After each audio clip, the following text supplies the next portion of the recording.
Hello, my name is Mikei the Mighty, and welcome to Mikei Talk. I am joined here by JiggyJoe How goes it? and Xerokitsune. Greetings. And today is going to be a podcast. Again, it's going to be a substantial one, so feel free to just play it in the background and carry on playing the game. This is actually going to be talking a lot about the recent developments regarding staffing, particularly to do with the changes at the game director Colin Johanson and the recent Ask Me Anything that the current CEO and temporarily taking over from Colin Johanson is also game director Mike O'Brien. He did this along with another number of other developers on Reddit. And so the three of us are actually going to discuss some of the major points and whether or not they're actually going to have any relevance. So if you want to go to that, there'll be a link actually in the description of a summary of the key points. So you can actually see what we're discussing and where we're actually getting our viewpoints, because these have come directly from the developers. So let's start off by discussing why this suddenly all kicked off. And this was obviously Colin Johanson leaving.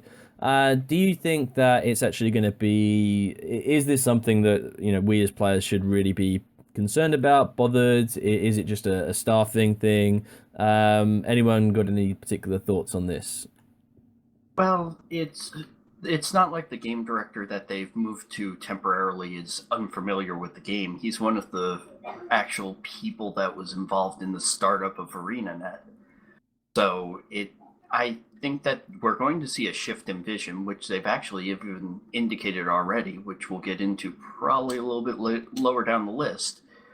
But overall, I don't see it as a terrible thing. It's sad to see him go, but I think it's going to be a little bit more just some adjustments to what's going on. I think that's pretty substantial, pretty fair to say. And if you think Colin Johansson's been doing it for 8 years, so Guild Wars 1 came out 11 years ago, and obviously that they had a game director while the game was in development, probably 2 to 3 years, and I believe Mike O'Brien was one of the 3 founders, and he's the only one still there out of the original 3. So he's got very good experience with ArenaNet and Guild Wars. I believe he was the game director for Guild Wars 1 initially, and it was only after Nightfall, I believe, came out is when Colin Johanson took over. So Colin Johanson was responsible for, I believe, the Eye of the North and Guild Wars 2 and obviously Heart of Thorns. So again, if you look at the original 3 games that came out, Factions, Nightfall, and Prophecies, they're still held in high regard. So, Mike O'Brien isn't someone who's inexperienced. No, not at all. And I actually believe that in terms of the direction of the game, I feel like it's going to improve it, not substantially. And I don't think we're going to see any differences especially until Season World, or Living World Season 3 comes out in, Q3, it's they announced as one of the questions for the Ask Me Anything. But I feel like there will definitely be hopefully a better strict release window that they're actually going to be pushing. And I think that this is actually a good indication right here with this Ask Me Anything, since they had open questions and they were actually freely willing to answer most of them with a less transparency with the questions and release windows. And I just hope that's definitely an improvement that we're going to see in that area. And just, I would like to say, just for playing a bit of devil's advocate, do you think that with a number of high-ranking developers, I think, was it Jeff Shrub, or I can't pronounce his surname correctly, he was one of the major designers of Guild Wars 2 and actually Guild Wars 1, and he went to join the Amazon Prime Gaming. Do you think that the lackluster response to Heart of Thorns had anything to do with Colin Johanson leaving? I don't think so, but it definitely could have had some minor hand with that area. But there are a lot of speculation going on that Colin as well is also going to the Amazon development team. I don't know what they're developing over there, but they've actually managed to sweep up a lot of the developers over here at ArenaNet. I shouldn't say over here since I'm not actually at ArenaNet. But, they actually managed to steal a lot of them, and I don't know if that's just because of the benefits of the pay is different, and that might be a very valid reason. But I understand that the reason why Colin left was so that he could be closer to his family. Spends more time and support his wife and stuff like that. So we all get that with jobs. I mean, to be at a job for over 8 years is with one company is quite a long time. So, sometimes change is good. But yeah, I think that's pretty much what we can cover on Colin Johanson. Obviously he's been the face of Guild Wars 2 since launch. And it's going to be different now. Games carry on, people leave and come and go. So let's actually get on to the Ask Me Anything. And what we're going to do, for those of you who are you can see the Reddit link, we're actually going to go through and discuss some of the different things. A couple of things that we'd probably just glance over. They talked about some of the Guild Wars 1 stuff, like why Hall of Heroes and Tombs of Primeval Kings were not implemented in GW2. A bit about armor. This was an interesting thing. I saw how armor was. They mentioned that it was the most time-intensive thing to do in game, because not only do you have a light, heavy, and medium armor set, you've got to do it for 5 different races or with 5 different rigs, and then male and female. So it's a lot of different things that they have to figure out for that. So they explain that that's why it takes them a long time for that. That was the reason they gave why there were so little armor sets in the Heart of Thorns expansion. It also kind of explains why certain races such as Asura have both male and female armors looking almost identical. Yeah, exactly. I mean, they're pretty small, so small characters. It's pretty difficult to make minor or substantial changes. Other things, they said elite specs are reserved for expansions. This was a big one. They said that, with season 1 and particularly season 2, when they had the 2-week release schedule for Living Story, they said that they're not going to go back to that. So when they release season 3, it will not be every 2 weeks. Who knows if they're going to do it every month or every quarter. It'd be interesting to see what they come up with that. They said it sacrificed too much quality. I disagree. I thought season 2 was very good, high quality. However, I do think every 2 weeks was... It was kind of... You did spend a lot of your time that first 2 weeks trying to nail all the achievements, trying to get everything sorted. And I think, Zero, you've not actually done all the achievements for the Living World Season 2, have you? No, not in the slightest. I'm missing a good chunk of my Season 2 achievements.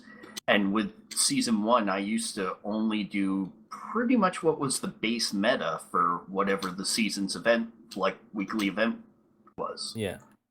So, do you guys think that we'll come along to a little bit more of the Living Story scheduling a little bit later, but do you think not having a 2-week release schedule is good, or is it, is it not too fussed about that, or is it, the fact that they'll go to something other than like a monthly thing, or is that just, sort of, again, a little bit too long? Do you think the 2-week release schedule should be staying in effect? That's kind of in between. I mean, when they originally talked about that 2-week release window, I mean, that was pretty substantial, and I was surprised when they were able to actually hit that for the first few releases. That was perfectly fine, and then they reverted it to like it was either once a month. Did they change it to once a month, or is it bi-monthly or something like that? I think they had a couple of breaks, didn't they? Like they had this mid-season break. Yes, they did, and then those breaks I think were actually a start of a very bad habit for them. So when they say they're going to be doing it every 4 months now, it's like, are they going to be doing it every 4 months? Are they going to stick to that?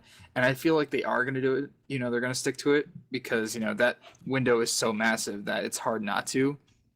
So I think that, and then also they're going to be doing like these smaller updates and patches in between there, which also is nice. But I think what made those the 2-week releases so nice was that the content wasn't hugely in depth when it wasn't substantial. It was just it was a nice chunk of content to keep us occupied for a little bit, but we had so many updates and patches in between, as well as the new holidays, because I mean we were all fresh in the game. We were just learning the systems and everything, so everything seemed so new, and it felt like the world was evolving with these updates and patches that were coming out. And I feel like with these longer 4-month patches and updates that are going to be coming out, it's going to feel less and less, of that Guild Wars 2, which I feel is not even a thing anymore, with the evolving world. It's just like, they'll add updates to the game, they'll change the game in ways, but it doesn't feel like the world is living anymore. I feel like they kind of dropped that bat or ball, very early on, within the first year and a half. I think that just kind of disappeared. Did they actually say that it was going to be 4 months cadence? Because it kind of indicated that the cadence they were picking it back up or at the end of the year, and they were going to be releasing them, or I think it was a quote of, as they get them done. They wanted to make sure they were all nice and polished. Well, that actually, if we talk about what's going to be happening with the Living World, they have actually announced that the Living World will be taking place this year. So Living World Season 3 is taking place in 2016. It will be taking place after they release the third raid wing. Now, Mike O'Brien in this Ask Me Anything did state that the third raid wing will come out in May, June time. So we can expect the Living World to take place any time between July, August, and September. If I'd assume they bring it out then, just so that people can actually play the raid, and then bang, they can hit us with the Living World Season 3. So if they're not going to do the two weekly release schedule, I think monthly might be more beneficial, but we don't know on that. And again, it depends how long, what we can compare it to. I think that they should do more of a, regarding what, Joe, you mentioned about like content. Sometimes it was pretty light content. If it was more monthly, then they could actually have more, like, give us more content for the month, to like monthly goals again, that sort of thing. But yeah, the Living World coming out in, sort of the second half of the year. Kind of disappointed the fact that, Heart of Thorns came out in October 2015, and it's going to be 9 months after that when they bring in the Living Worlds. I mean, what do you guys think about that? Personally, sorry. Oh, I'm sorry. You can go first since you started. Go ahead. Personally, for me, I kind of, at least we have an idea that Living World Season 3, it's not like a myth that we're talking about. We know that it's now coming out. It's, as long as it's concrete, I'm okay with them taking their time on it, getting everything together, and they're like all of the wonderfulness all set up and ducks in a row, as you may speak. Well, personally, I am not okay with it.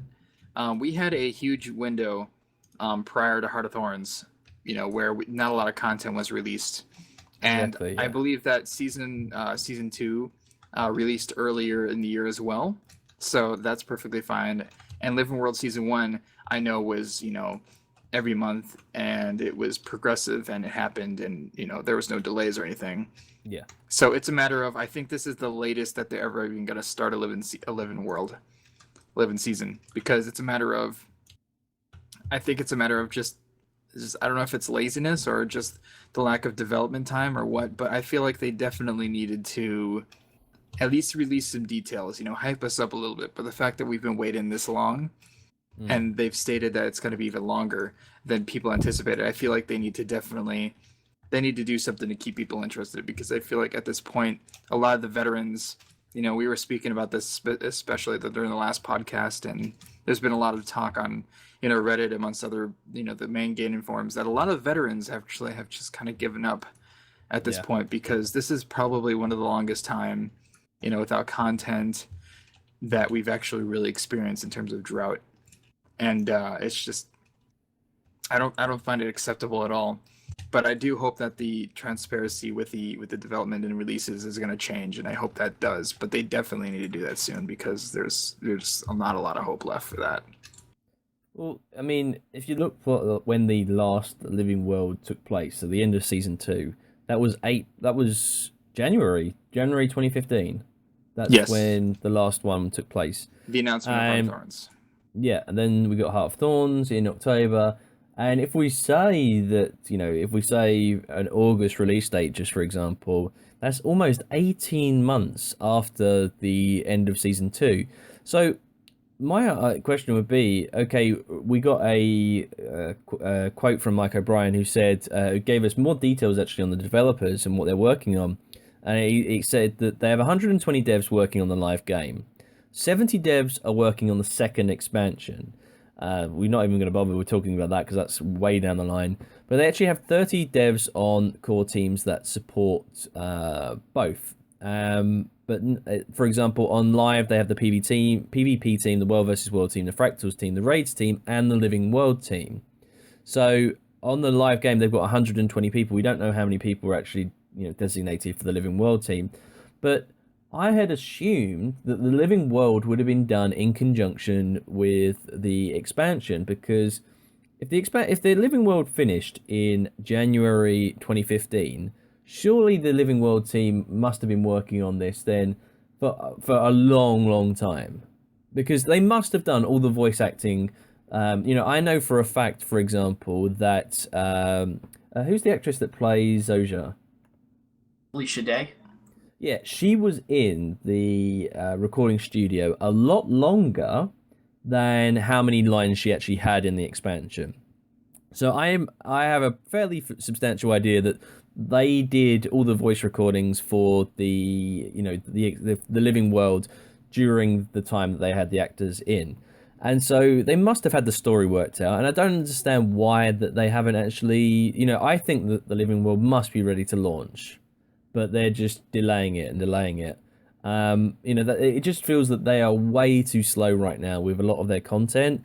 We go back and we talk again, like Fractions and Nightfall, and the Prophecies were all released within 18 months. That was incredible, but they've admitted that that really killed them, and they don't want to go back to that. But now it just seems so slow. You guys got any thoughts on this? Actually, that's one of the things I was wondering with when he did an announcement of the actual breakdown of the teams. I'm wondering if that was actually part of a reorg that they did just recently after Colin's leaving. Okay. Because if that's the case, they may have had the storylines, all of the content that they're actually going to put in, but they had it all as basically a slideshow at the minute. No actual gameplay put in place. The actual game assets have not been put in. They've got all of the voice acting. They've got the storylines all laid out in which direction they're going, probably all the way through the next expansion, with some minor changes that they'll most likely make. But I'm thinking that they may actually have, they may have just split the teams recently. Especially with the time frame that we're talking about. They may have actually thrown all of the teams that are currently split into Living World and all of the raid content and everything else may have been all focused at that moment on raid. And this may be a new reorganization that we're seeing. Yeah. Well, go on. Oh, well, I was just actually going to make a quick statement really quick. I completely agree, and actually I didn't even consider the fact that maybe these are how the teams are split after the fact that Colin left. I actually didn't even consider that, but thank you for that point, that thought process. But it's a fact that they stated that 5 or 7 people was working on the raids currently, the current wings, and I think that the fact that those were being released first, and then that's not even that big of a team.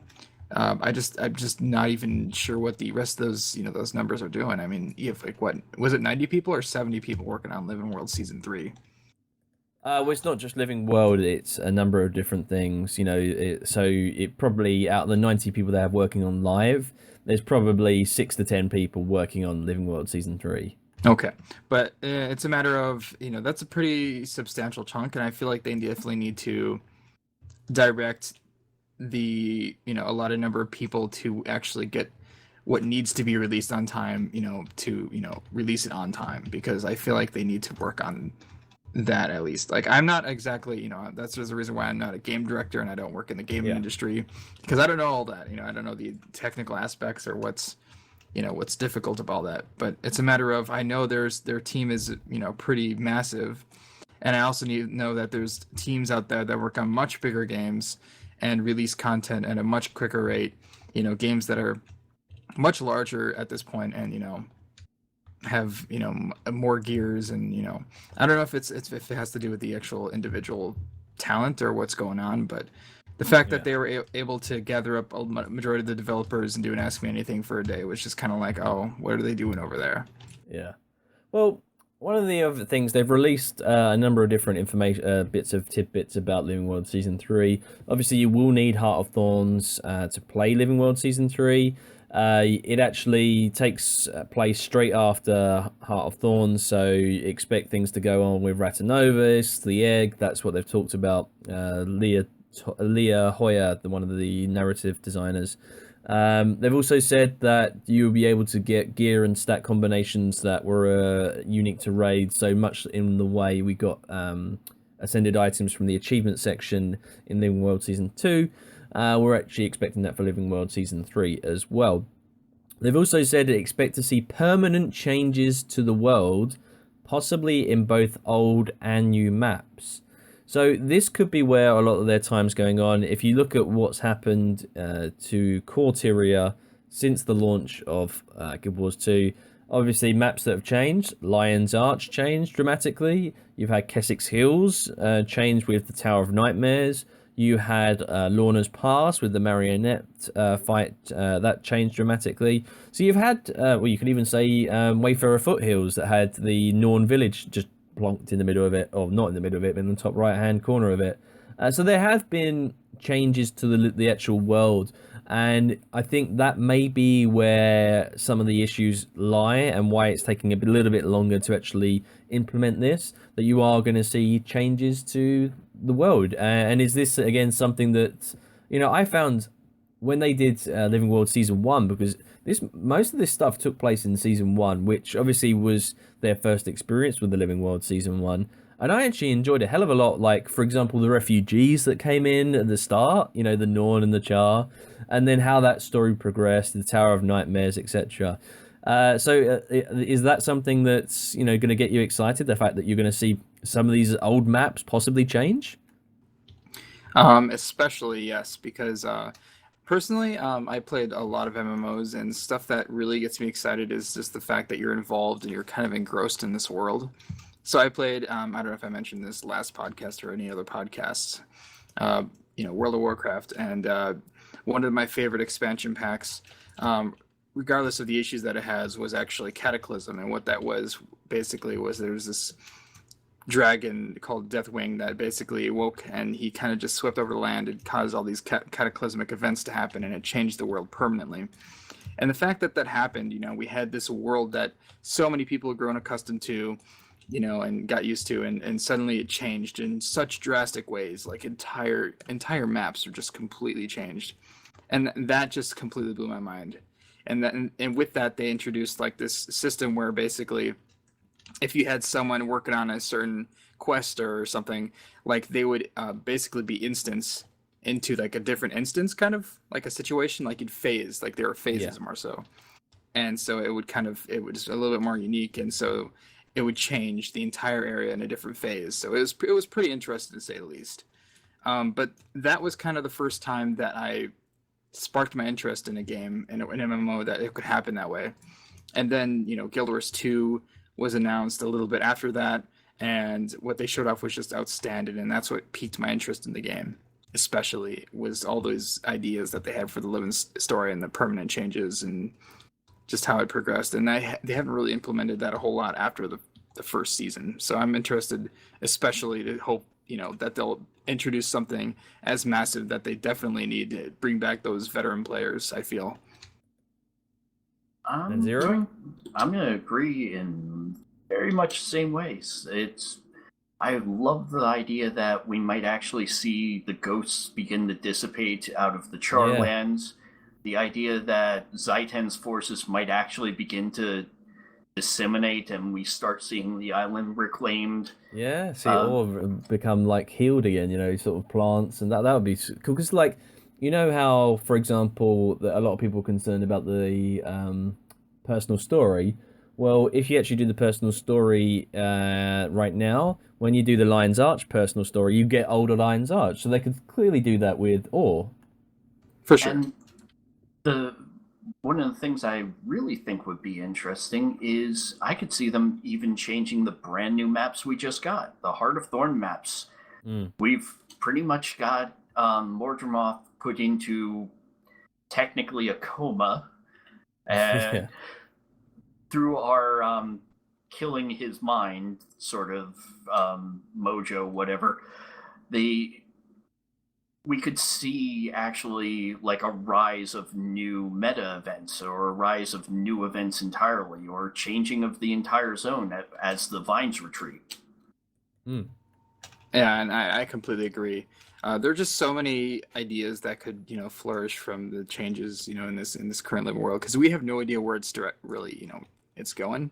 You have that mysterious egg, that has all this power, and we don't know what's going to happen with it. We have speculation and stuff like as to what could happen, like where all this magic from Mordrim went, is killing the elder dragons a good thing? We don't know, but it's causing issues in the world, and it's causing other elder dragons to awake.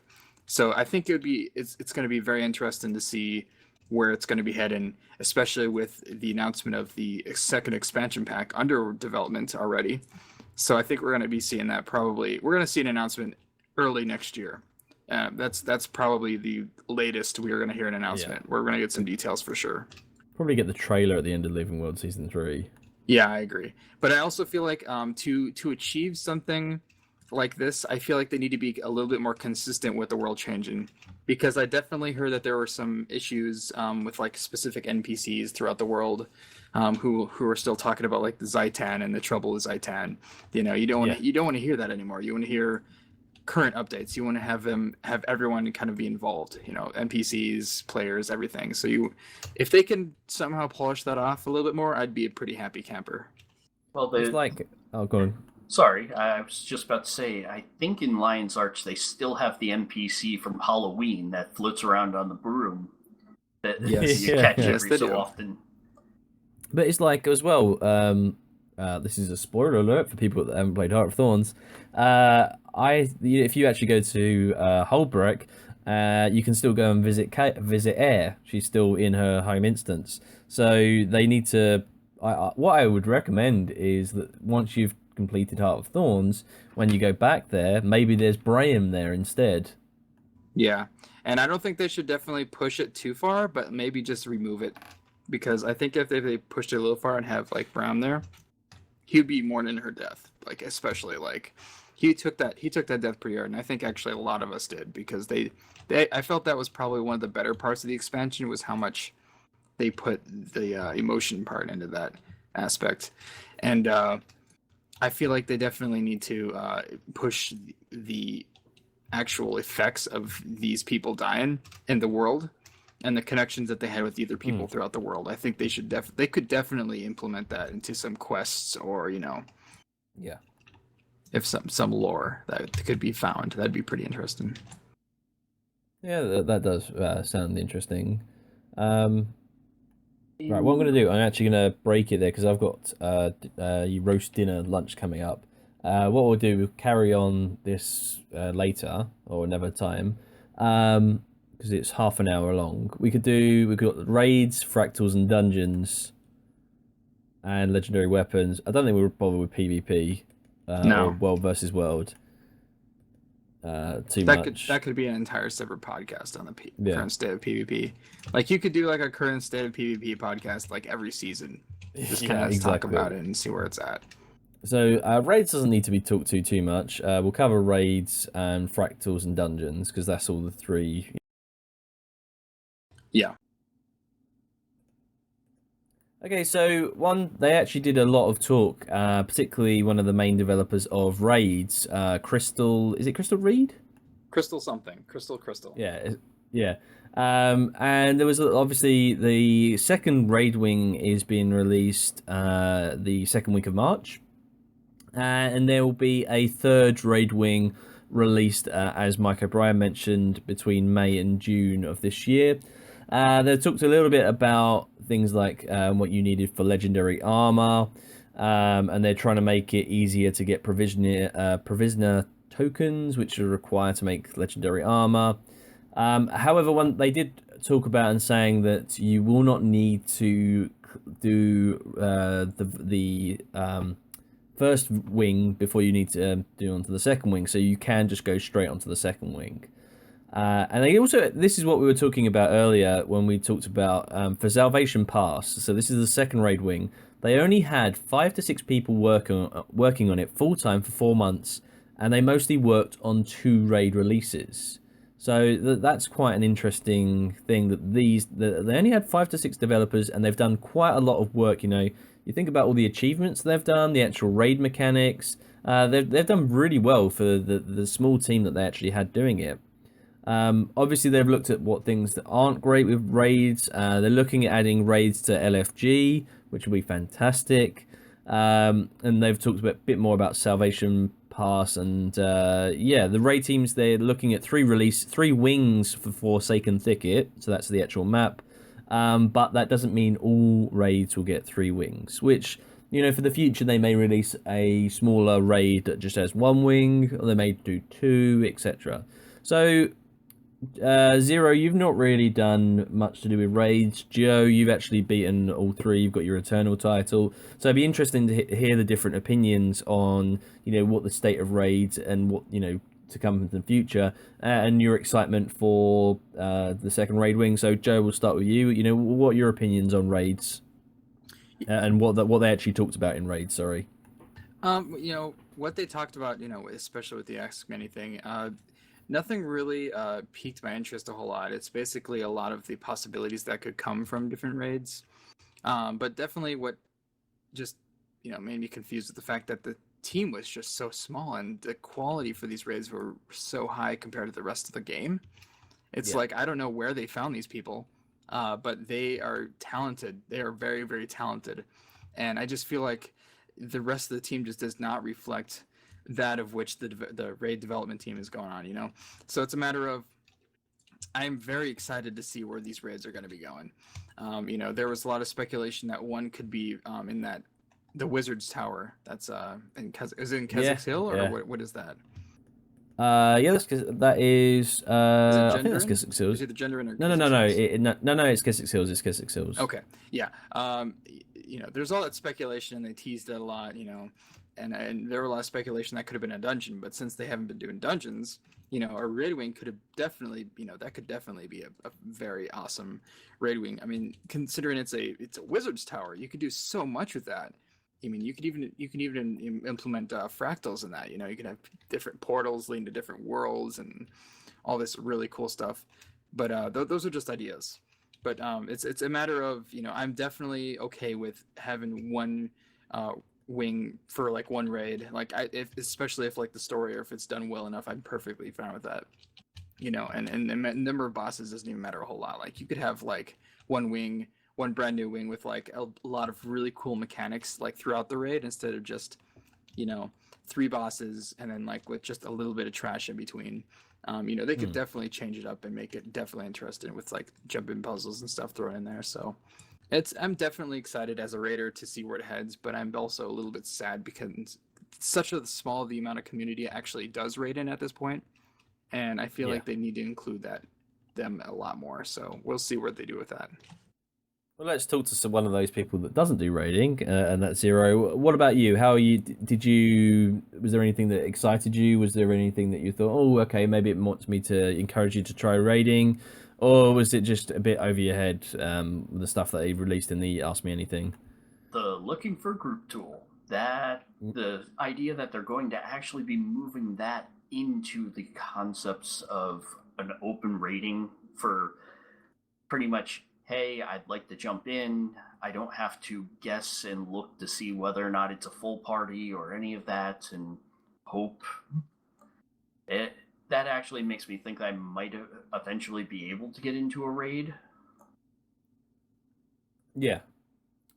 Well, I was going to say there is actually an interesting. There was an interesting thing on Reddit, a post, an actual survey that somebody organised where he asked a lot of questions about the Spirit Vale raid, and it was over 2,000 people actually replied to this. And what I found interesting was that there's around an 80% of people said that they had tried Spirit Vale. Now, obviously, people that go on Reddit tend to be the more experienced players, tend to be people that enjoy the game, so it is obviously going to be quite a skewed demographic for that. But there was a recent actual post actually talking about MMOs and how Guild Wars 2 actually has quite a high people have actually tried a raid compared to other MMOs. But there's also things that we talk about. Joe mentioned about the quality that these people have actually done. One thing I found interesting was they actually looked at people's enjoyment and satisfaction rating from the first raid. Agreed. And the majority was positive feedback. Yep, and I completely agree. And I feel there's a very good reason for that is because Raiden and other games, a lot of the mechanics were the same, especially like with World of Warcraft.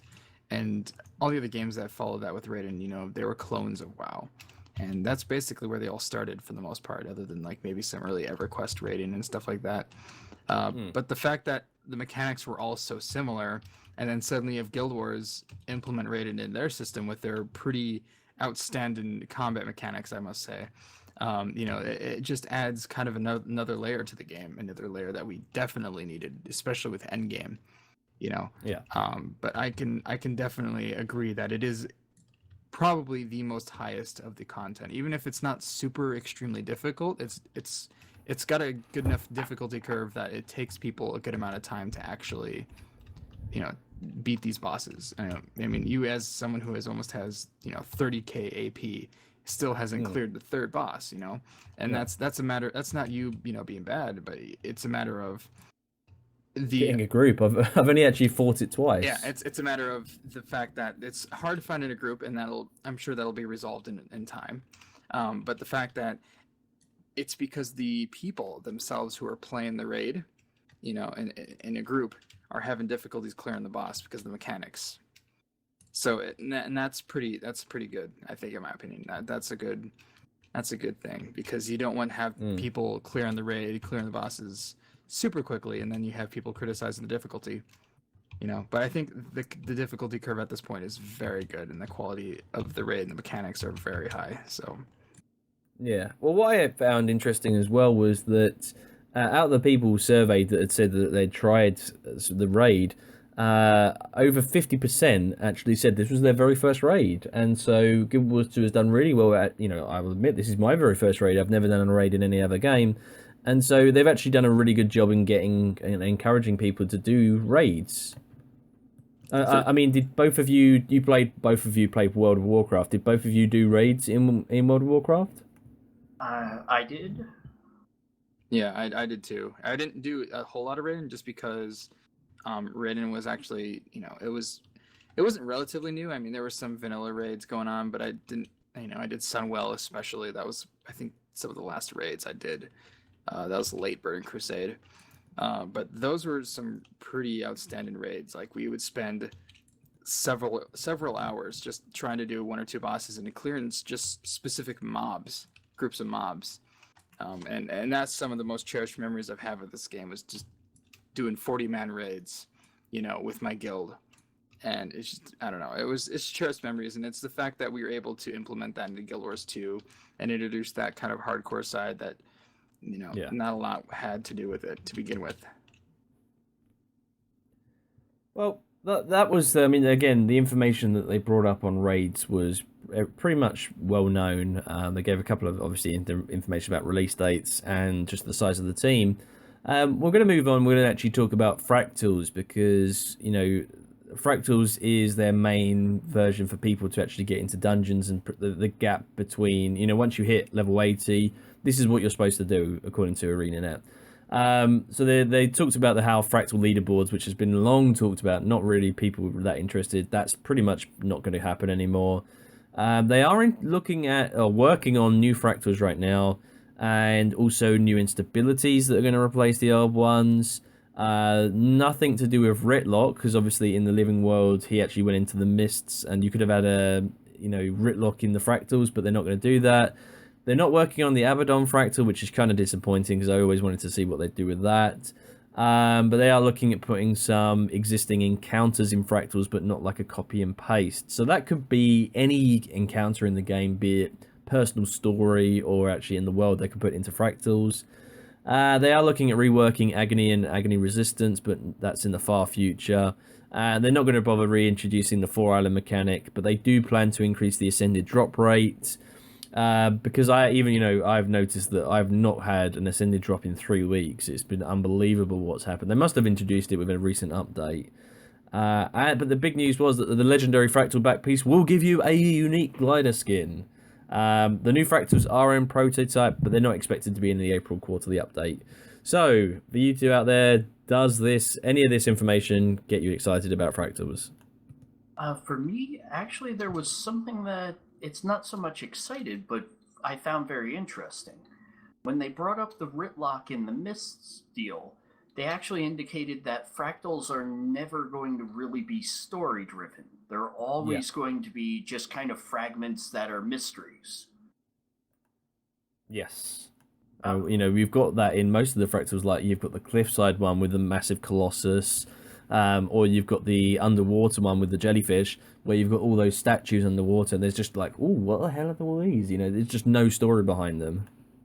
Yeah, and I completely agree with that. It's a matter of how I like to look at it. You got this world that's connected by just all these random events going on, kind of like a Twilight Zone kind of thing going on. And I think that's a really cool idea to kind of express not the views, but just the ideas and creativity of the development team in a very interesting way. And in a way that we can't really critique it in any particular way just because it's so random. We don't have a spot. We can't critique the form or the story that doesn't make sense or any plot holes in it just because there is none.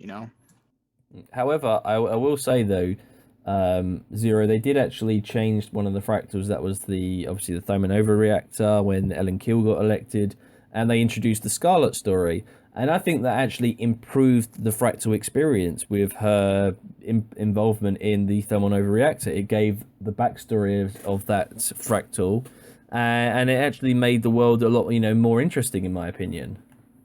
I definitely agree. But also that made me really worried about... They had said that they were working on the Abaddon fractal at the same time, and that made me very concerned about the Abaddon fractal because all of a sudden they introduced Scarlet into the Thermanova, which indicates that they probably had Scarlet somehow monkeying around in the Abaddon fractal. And I'm not sure how the heck that was going to work out. Yeah. I agree. And it's a matter of, if they're definitely going to be taking fractals in a kind of story-driven direction, I feel like they need to involve all of them in a way, because then suddenly you have all these random stuff going on and there's no way to involve them, so there's that other critique that's going on. But it's a matter of, I think they're going to be using the raids as that kind of story-driven direction, and I feel that's going to be their their surrogate for the stories, and I think they should keep it that way. Yeah, by the way, anyone listening, you'll be able to hear Joe actually typing around. If you're watching it at the same time, you will see Joe flying around in the background. That is him just jumping around. I just was watching and I just saw this big Norn running around. That's actually Joe, just keep being a bit entertaining. Yeah, there you are. That's usually what I do. Wait, are you able to hear the typing and jumping around, or? Not too much. It's not too bad. But anyway, we'll move on and we'll look at. They mentioned dungeons now. They're not working on any dungeons. They don't have a dungeons team. They've said fractals are the primary focus. Mike O'Brien did say rewards nerf was unneeded. They don't have the staff to occupy a dungeon team, but they are taking a second look at dungeon rewards. Now, as someone, I did a video actually talking about how dungeons you can still make gold, but not as much gold as you used to.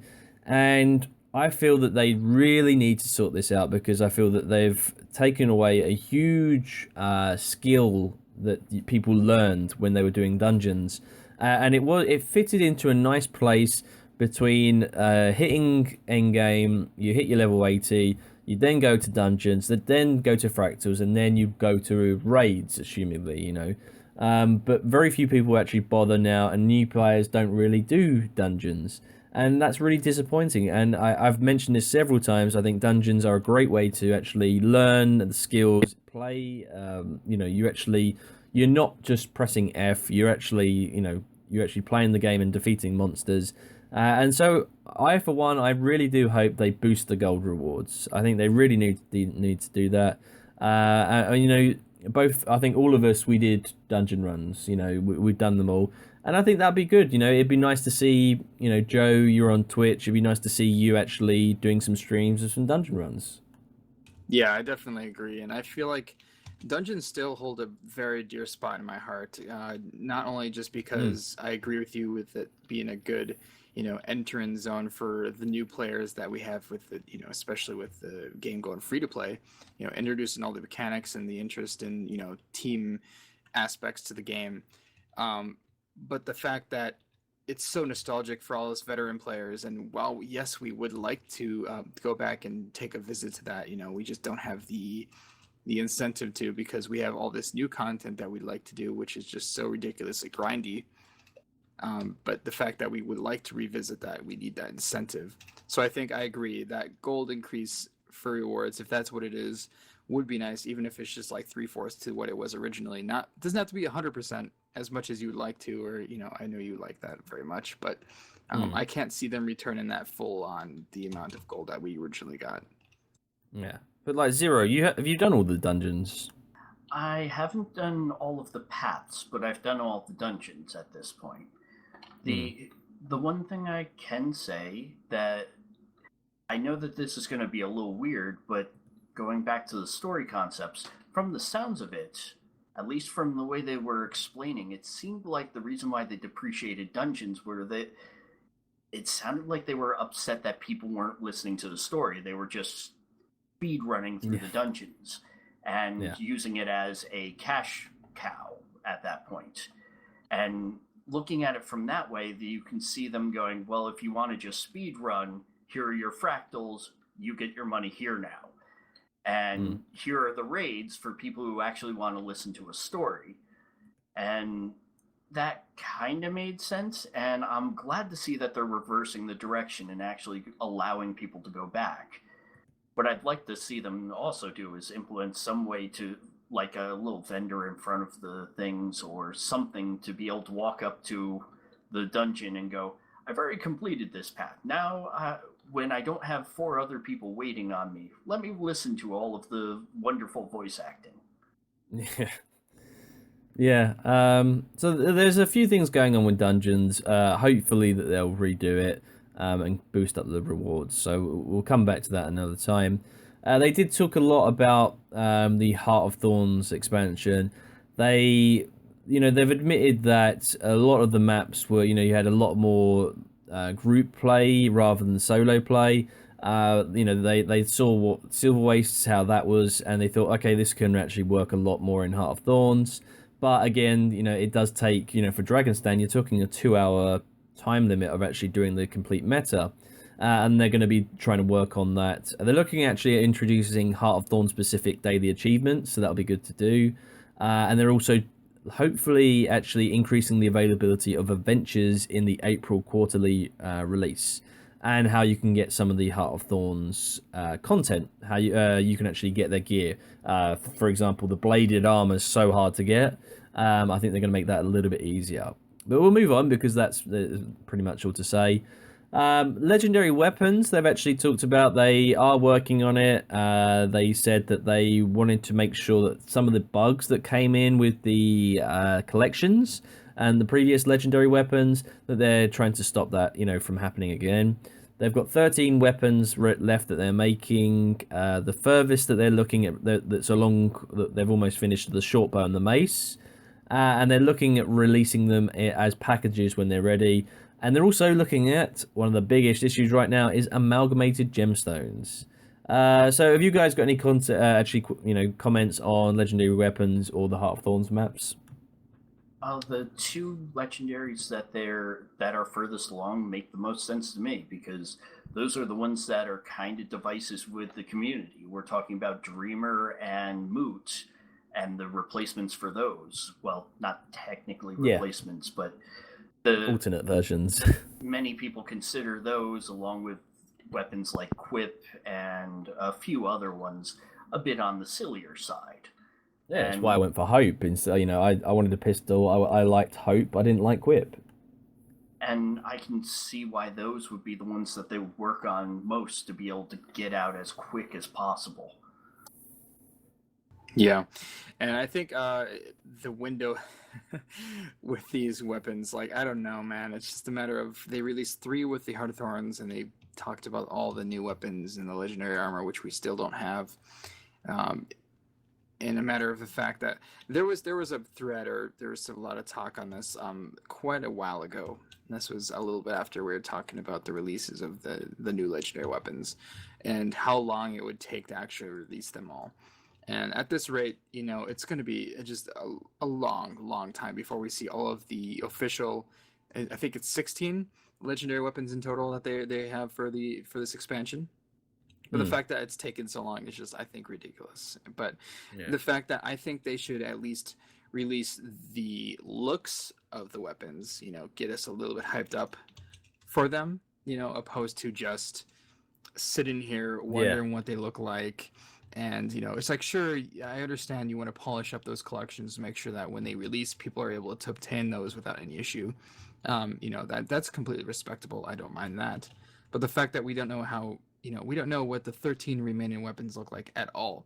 And I would like to get a different great sword to replace my Twilight, or, whatever weapons I would like to get. Because the 3 that are currently released, they're cool. They're difficult to get, but as of now, it's like I don't use those weapons enough to really, go for them. So I'm kind of sitting on my ass, kind of waiting for them to show off what new ones we're going to be looking at. And I have no hype for that, so... But you know what would be cool is even like what they could do is show off the visuals of the weapons and have like a community thing where, okay, you get to the vote for the next 3 weapons. You get to pick one weapon, and the 3 with the highest amount of votes will actually be released. That would be, to drive involvement and actually, people actually voting for something as well. Yeah. As much as I'd like the concept of voting for it, I think it's less amount of that and more amount of due to all of the extra effects that these throw in. Pretty much every legendary has footfalls and particle effects and all sorts of fun and silliness. I'm betting that they're actually having to fine tune a chunk of particle effects, not just the reward aspects. But then again, I mean, they have had plenty of experience with this. You look at things like, was it Nightwing? The shoulder piece and the snow shoulder piece. Both big particle effects. Not only that, the ghostly infusion. So they've got a lot of experience with particle effects. It's hard to see why they'd have issues with that. But that's legendary weapons, and hopefully we'll get some more information on that. I'm not going to talk about PvP on this video because I'll do a separate video discussing PvP and some of the issues with that, because right now there are a lot of issues, and there wasn't really too much news that they brought up in PvP. Other things, we'll come on to World vs. World just in a bit. They did actually mention a few other things. They said, when asked about Super Adventure Box, they said someday. Will that be this year? Who knows? Are either of you two interested in Super Adventure Box? Oh, Super Adventure Box is my jam. I love that thing. Yeah, but only because when it released, it was such a surprise, and it was such a big amount of content. It was so out of this world and crazy that it was too good to be true. But it wasn't. It was so legit. But also, I feel like they're just kind of saving it in their pocket for that day where they're like, "Oh well, I'm sorry we don't have anything to release, but here you go. You can have this Super Adventure Box again." And I feel like that's exactly what they're doing, and I don't think that's going to be enough. Yeah. I have a feeling that it's less less that they're saving it. It's more that they introduced pretty much all of the skill types that we had in Super Adventure Box have more or less been pushed into the core games. We've got the jump pads, we've got all these strange jump skills and that sort of thing. I have a strong feeling that a good chunk of the weird hacky way they put it together originally completely got torched as soon as they started tuning it for the primary game. Yeah. And that's perfectly fine, but what I could also see them doing is maybe implementing some new masteries into the game that we could use specifically only in Super Adventure Box. I mean, we saw that with the raids, how there were 3. Is it 3 or is it 2? Might be 2. specific masteries within the Forsaken Thicket that you can only use in that specific raid. 2 of them. Yep, there's 2. So it's a matter of they could use that within Super Adventure Box, and that's why they could kind of get around it. But also we have Glided and Mushrooms that they can just just change the look of it within the instance. It doesn't have to be mushrooms, but it can be like trampolines or something fun. And then for for wings, you could have I don't know, like a kite or something silly, or airplane wings or something. I don't know. It's little things, little tweaks like that can make it a little bit more believable and fun. But it's a matter of there are ways they could work around that. Well, the thing I'm worried about is I don't think it's a matter of believability. I think it's more a matter of they had it so finely tuned in the previous version that they'd actually have to adjust some of the levels to be able to match the new jump mechanics. Well, I don't even think they'd even release the same levels because I think they would want to do a continuation of the story. It was done in a kind of Super Mario Bros. Style, the original Super Mario Bros., where there's like worlds, like 1-1 and stuff like that. I feel like if they were to release Super Adventure Box again, I hope that they would do just a big chunk of content that it's all new. And I really want to know what happens in the actual outside story, the thing with the genie that they introduced in Season 2. Completely agree.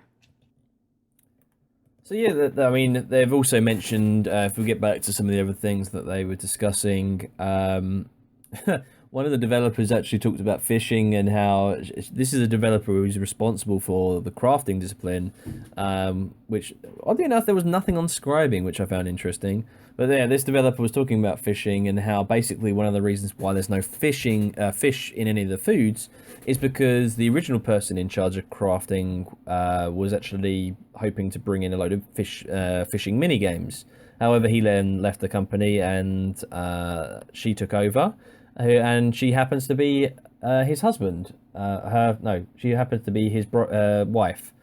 Forget that, right? And so she's trying to get fishing in, but keeps getting laughed at. So whether or not we'll see fishing one day, we can see. I would like to go back, actually. I made a point where talking about the living world and how like a team they'd had since January, what they've been doing. A lot of the living world, actually, there was a post that was said, and they actually mentioned that a lot of the living world team were taken off living world and put on the Heart of Thorns expansion to make sure it was shipped in time. So that's probably why living world is running a little bit later. That makes perfect sense. It does. It was Leah Laura said basically they had to take a lot of people off Living World to focus on getting Heart of Thorns out the door. This meant that we were left with a larger gap between the content and resuming Living World content. And we had originally intended one more to lead into the other, but the next chapter will be coming. So they did mention about that. They also mentioned about mega servers, how they're trying to rework the system. It's been in development for several months because of the issue of trying to get people into the same instance. It's a bit of a problem. Mega servers are basically GW1 districts, but automatically. And they're still trying to figure out how best to do that. So that'd be interesting to see what happens there. It would be nice if they could allow us to keep our meta content, like our meta rating, your when participation. We transfer into the next. Yep, because so many times I've accidentally clicked and I end up going from 200% back down to straight 0. Yeah, that's so irritating.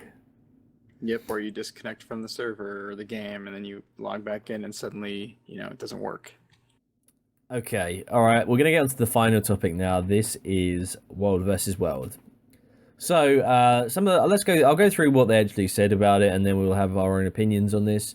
Basically, they're changing some of the core architectural components that will provide them a foundation for more flexibility in the future.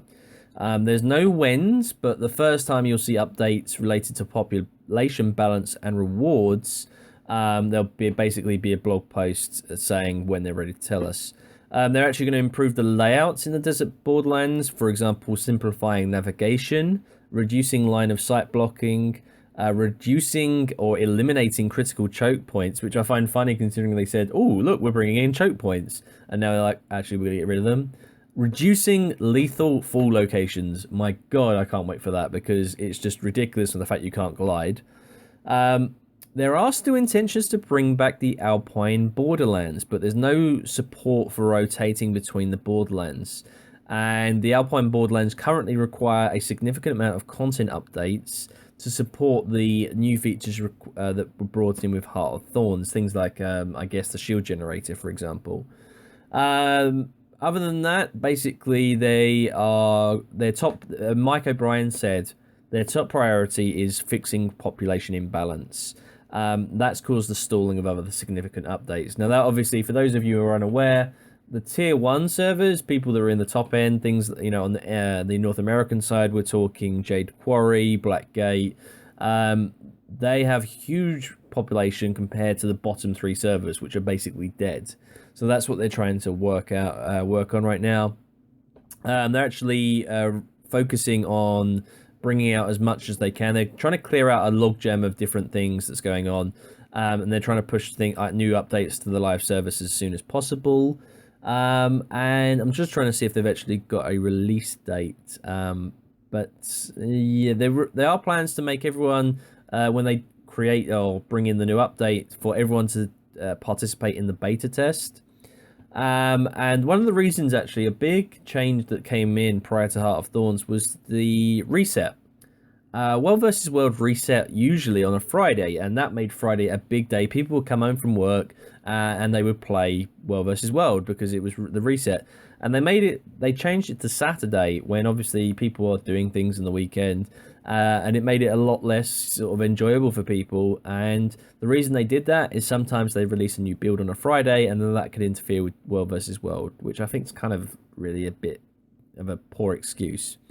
So let's talk about this then, guys. World vs. World. We've got the it didn't actually say what the name of it is called. What is it called again? The World vs. World.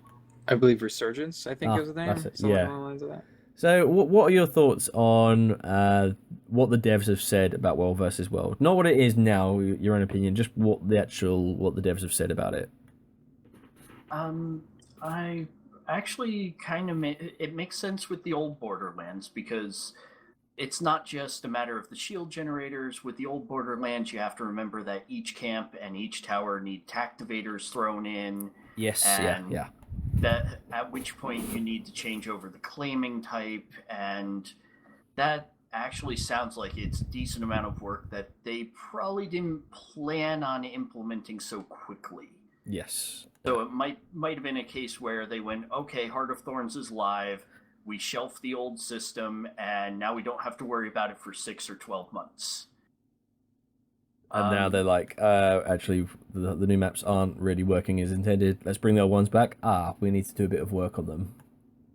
And the other end of it is that I like the idea that they're going to be reducing the lethal fall damage concepts because, my goodness, the the idea that they're getting rid of a lot of the canyons, that's kind of in between for me. I kind of like the way that it worked. It's just, the main thing I have to say is there hasn't been a really big World versus World incentive. I really expected right after Heart of Thorns release for them to go, by the way, let's get people into these Borderlands. Season 3 of World versus World is popping now. Congratulations, everybody in the pool. And they just didn't do that. Season 3 of World vs. World is still up in the air. And you, Joe? Well, I mean, okay. As of now, I'm actually just kind of chilling in the Desert Borderlands, and there's one person here. There's one person on the other server, and we didn't attack each other. We just kind of stopped and started dancing with each other. And I think that kind of speaks in volumes as to the current state. Regardless, with that put aside, I actually did not play a lot of World v. World. I did a lot on release, which was just immense amount of fun. I mean, for what it was, it's like, sure, we had issues with, the lag, and, it wasn't changed until, was it the colon? Was that was the colon, or something like along the lines of that? Colon. Like the colon, yes. The issues that were resolved with that. but it's a matter of it was just brand new and everyone, so many people were involved, and other than the massive queues, the gameplay was very solid, and I was willing to sit through that slideshow of a game to enjoy this experience, and the fact that they were actually, they've improved upon that, and there's so many issues still, just kind of boggles my mind. So with that being said, my lack of experience, I can't really say a whole lot with what was talked about during this Ask Me Anything, other than the fact that there was some details that they talked about which kind of made me happy. It's just kind of weird to me that they kind of designed the whole desert Borderlands map with such scale, and yet they didn't implement the flying. That kind of boggled my mind a little bit. I don't know why they did that, So it's a matter of I'm pretty happy that they are talking about some of the plans that they're having, considering that the world side of the game has been kind of ignored for so long. So I'm pretty excited to see where they come out with that. Yeah, I mean, obviously, there's not much information about when it's actually going to take place and what they're actually going to be doing. I think it will need a lot of work. I've mentioned before what I feel would actually benefit World versus World. However, it doesn't really appeal to the core World versus Worlders. So overall, as we come to the end of this, podcast, what are your overall impressions from the Ask Me Anything, and what information you got out of that? Do you think it was something that was nice to see from from ArenaNet? Do you think that it was that the reason they brought it in was because of Colin leaving? What are your overall thoughts on their Ask Me Anything? Overall, I feel it definitely is a positive change due to the fact that we haven't heard really anything lately with at all in terms of the development. I'm very sad that Colin's leaving. He's been such an icon, and we're all going to dismiss that ridiculous smile of his, no matter where it may be, because he just kind of shows up randomly, and then you just kind of see that smile. It's like, oh God, that is Colin right there. He's been kind of the face of ArenaNet for a little while. But the fact that I don't think him leaving had anything to do with the fact that they were able to come out and talk about a lot of this in such an open way. But I definitely do hope that this is a change in the right direction for some of the communication issues that they've had in the past, and I feel that if they do resolve that communication issue, that this could definitely be a major improvement for the community. I really appreciated the Ask Me Anything altogether. I actually think it may have had a lot to do with Colin leaving. Not so much that he was preventing that type of thing, but this kind of started out more or less as spin control, trying to keep the people from completely panicking. Oh my goodness, Colin is leaving, the game is over, the world is falling apart sort of direction. Yeah. And it ended up kind of branching out and letting people know a lot more about the game's status, which we haven't actually seen before. In a way, yes, I agree. Well, you can go. I guess I didn't have a lot to say. Just kind of. Yeah. Well, I was going to say if the alternative would have been a blog post going, Colin Johanson's going to be leaving. Big thank you for his hard work. We wish him best in his future endeavors. Blah blah blah. And then if all the community read that, it would have been like, oh my God, the game is dying. All the developers are leaving. It's going to be shit. And instead, they came up and said, look, you know what? Colin's leaving. Mike's taking over for a bit. Let's do something for the community to try and, obviously give them something else to talk about. And it's worked out pretty well. And I full credit for, ArenaNet for coming out and doing this. Generally, I feel that we've gained a lot of information. We know a lot of the dates, for example, not specific dates, but like rough timescales. We know when Living World Season 3 is going to be roughly coming. We know about the third raid wing. We know a lot of extra things. We know how close certain legendary weapons are likely to be.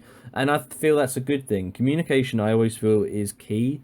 And lack of communication has been ArenaNet's major problem for a while. And the fact that now with this Ask Me Anything, they really got down to, they really communicated with the player base And I feel it's really it's actually re-energized the player base a little bit, not completely, so that the veterans keep coming back and whatever, but I think it will stop a lot of people from leaving the game. The real question is whether or not they're going to keep up with this. If we see these every couple of months or so, that would be a welcome change. Whereas if this is a one and done, and we're never going to see it again, that kind of worries me. Yeah, I feel it is a little bit too early to say for sure. Part of me thinks that it was kind of a crowd control mechanism that they implemented so that people don't freak out. And I mean, that's fine, but it's a matter of, I think they do need to work on the communication. But as long as we keep bringing that up, I'm definitely going to be doing my best to bring that up as much as I can and get people involved with the communication that needs to get fixed. I feel like we can definitely fix that. It's not just going to be on ArenaNet's side, them changing it overnight, but it's got to be something that us as a community definitely strives for a better aspect, especially with the updates and stuff. Yeah, so that was generally what we wanted to talk about on the podcast today. I'd appreciate if any of you guys actually have any thoughts on this. Please leave your comments in the section below. Me, Joe, and Zero will try and reply to any comments that you guys have. Obviously, make sure they're if you have any constructive criticism, please put it in a sort of appropriate format rather than just ArenaNet sucks. That sort of thing. And again, we'll come on to other things during other podcasts. But thank you very much for listening, and thank you very much to Joe. Yeah, no problem, guys. And thank you very much to Zero as well for taking part. Thank you for having me. And we'll catch you on the next podcast. Thanks very much for listening, guys, and we'll see you on the next one.